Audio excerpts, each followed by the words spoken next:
Good morning, my dear student. Today our topic is Government of India Act 1858. So let's begin our topic. Government of India Act 1858. Actually, this is a background of our Indian Constitution. So this act is a milestone for the development of our Indian Constitution. According to this act, our Indian administration thoroughly governed by British Empire, by the British Parliament. Before few months in India, 1857, a national mutiny already has been happened, and the Mughal Empire, Bahadur Shah Dutiya, Bahadur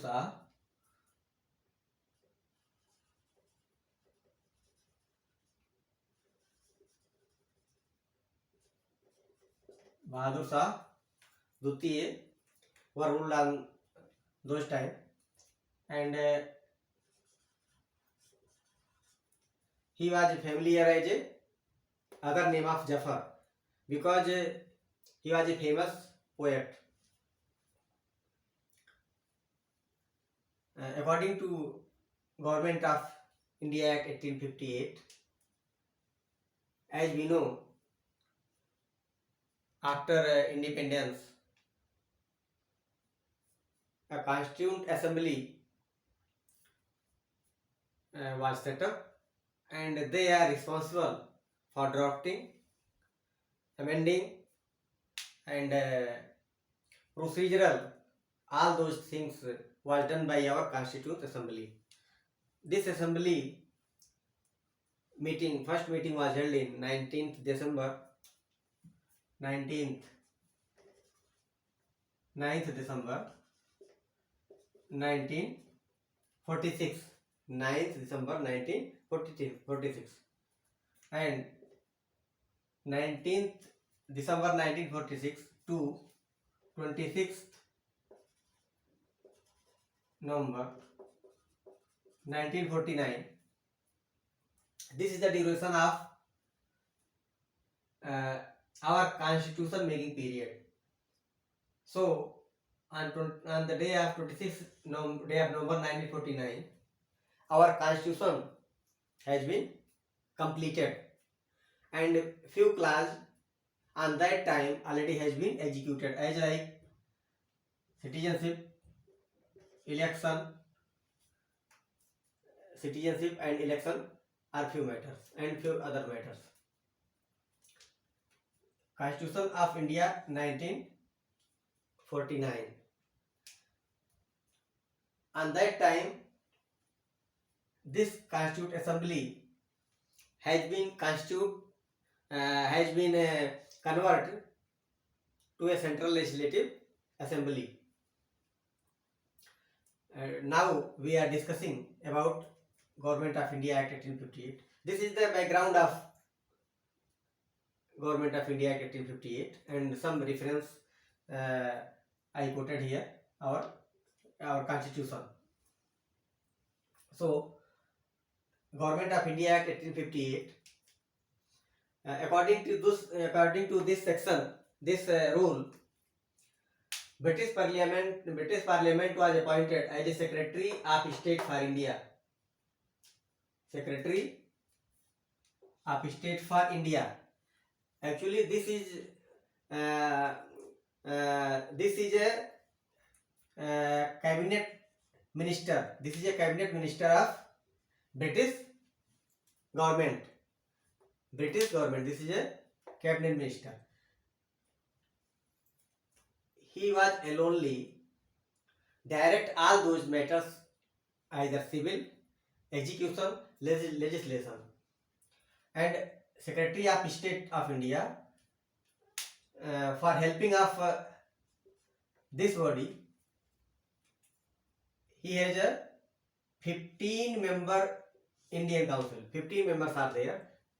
The name of Indian Council. A Indian Council has been exist on that time.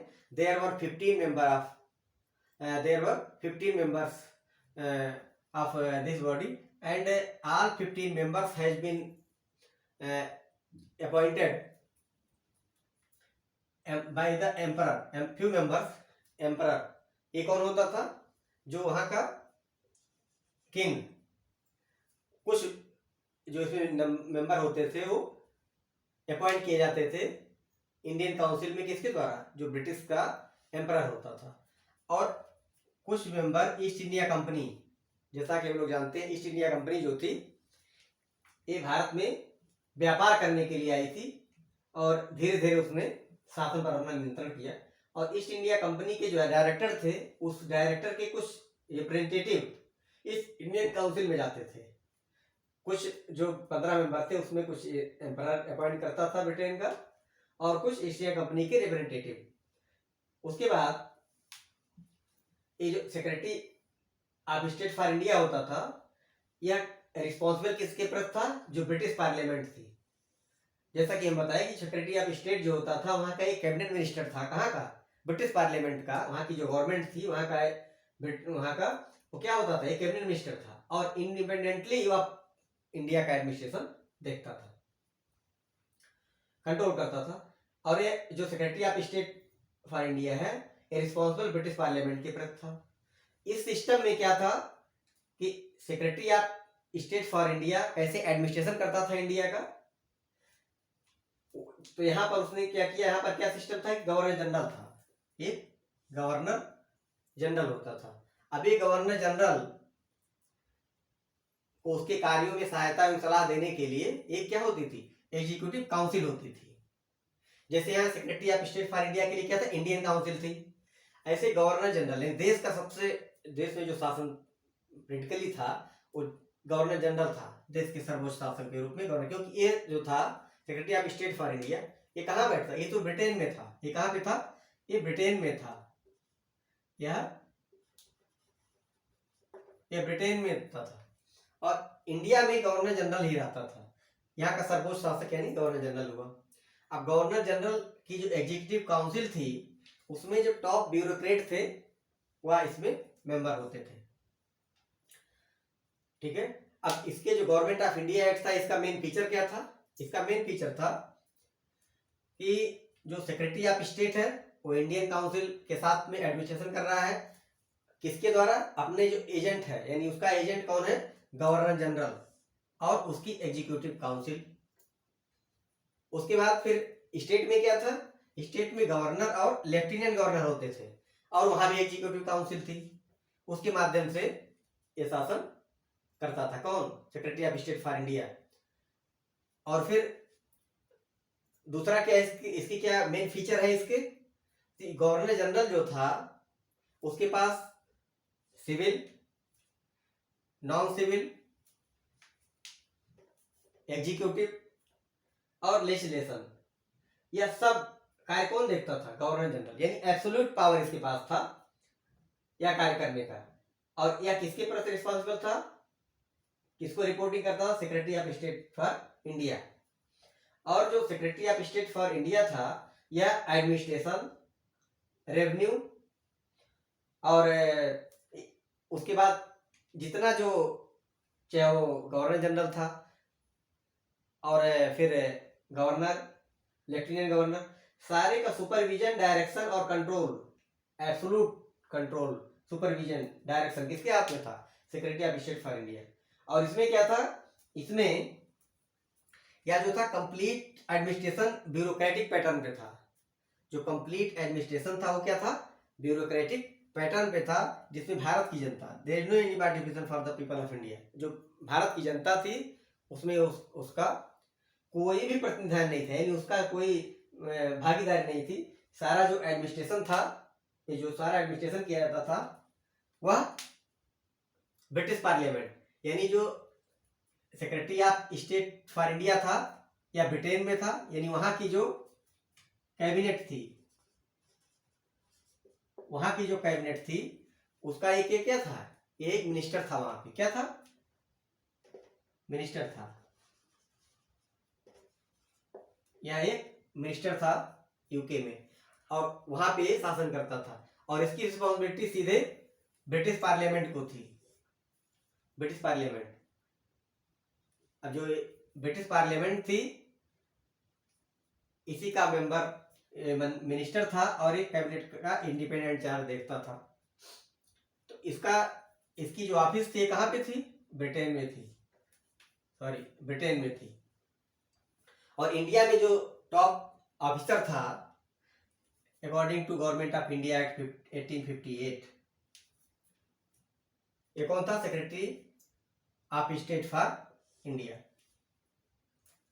तो जो government of India act 1858 में आया, तो क्या हुआ कि जो India में मुगल एम्परर था, यानी बहादुर शाह द्वितीय, जिसको जफर के नाम से, बहादुर शाह जफर के नाम से भी जानते हैं, इसको हटा दिया गया, यानी भारत पर जो शासन हो गया, किसका हो गया? ब्रिटिश एम्पायर का शासन हो गया, ब्रिटिश एम्पायर। और ब्रिटिश एम्पायर अपना शासन वहां के कैबिनेट का एक मंत्री के द्वारा, जिसका नाम secretary of state for India था, वह शासन चलने लगा। और भारत में जो मुगल एम्पायर था वो समाप्त हो गया, इंडिया में ये सिस्टम हुआ। क्योंकि गवर्नमेंट ऑफ इंडिया एक्ट 1858 में आया क्यों? उस समय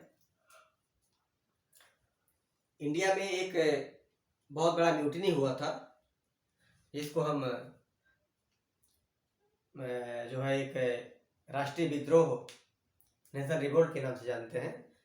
और अनेक उनके नाम है, स्वतंत्रता संघर्ष है और फ्रीडम स्ट्रगल है। तो उसमें क्या हुआ कि पूरे इंडिया में ये जो मूवमेंट हुआ था, वो पूरे इंडिया में फैला हुआ था, वो मूवमेंट था। और अंग्रेज उस समय उन सब सारी चीज़ों से बिल्कुल परेशान हो चुके थे।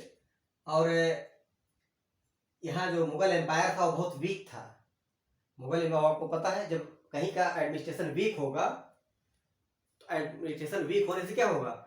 वहाँ की जो अथॉरिटी होगी वो कमजोर होगी, एडमिनिस्ट्रेशन बेकार होगा, और जो सोशल हार्मोनी है वो गड़बड़ हो जाएगी।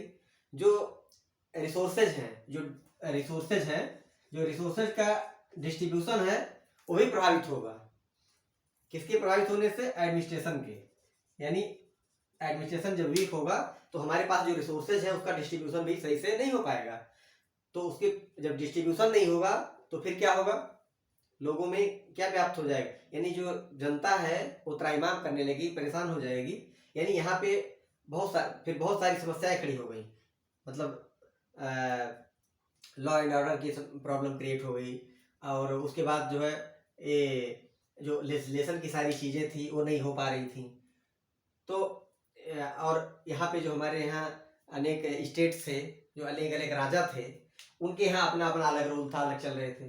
तो इंडियन जो ब्रिटिश पार्लियामेंट थी, वहाँ ने उसने सोचा कि हम इसको जब तक एक यूनिफाइड नहीं कर लेते हैं तब तक हम पूरा अच्छे से शासन नहीं कर पाएंगे। तो उसी समय उसने एक अच्छा अवसर सोचा और गवर्नमेंट ऑफ इंडिया एक्ट 1858 निकाला। ये गवर्नमेंट ऑफ इंडिया एक्ट 1858 यह ब्रिटिश पार्लियामेंट के द्वारा निकाला गया, पास किया गया एक अधिनियम था। इसको किसने पास किया था गवर्नमेंट ऑफ इंडिया एक्ट को? ब्रिटिश पार्लियामेंट ने। ब्रिटिश पार्लियामेंट ने इसको पास किया था।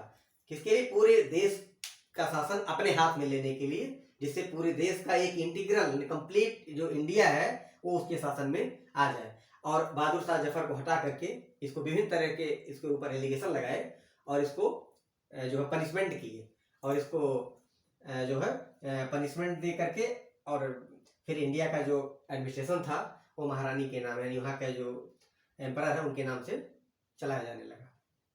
ये था आपका गवर्नमेंट ऑफ इंडिया एक्ट 1858। तो गवर्नमेंट ऑफ इंडिया एक्ट 1858 हमारा जो constitutional development of Indian constitution है, यानी historical development of Indian constitution, उसमें बहुत ही इंपॉर्टेंट रोल है इसका। क्योंकि यही से सिस्टमेटिक तरीके से शुरू हुआ कि हमारे जो देश का शासन है पूरे इंडिया में वो किस तरीके से, किस पैटर्न पर किया जाएगा। तो इसी पैटर्न जो गवर्नमेंट ऑफ इंडिया एक्ट 1858 है, ये कॉन्स्टिट्यूशन डेवलपमेंट है का पहला पायदान है, पहली सीढ़ी है, जिसके द्वारा हम इंडियन कॉन्स्टिट्यूशन को समझ पाएंगे कि हमारा इंडियन कॉन्स्टिट्यूशन बना कैसे और कैसे आगे बढ़ा। तो आज जो है हम लोग चर्चा किए गवर्नमेंट ऑफ इंडिया के 1858 में, और यहीं तक इसके जो मेन फीचर्स थे, 4 फीचर थे इसके, और यही था इंडियन गवर्नमेंट ऑफ इंडिया 1858। और फिर हम इस पर अगले जो है अगली बार हम अगले क्लास में अगले एक्ट पर चर्चा करेंगे। Okay, thank you.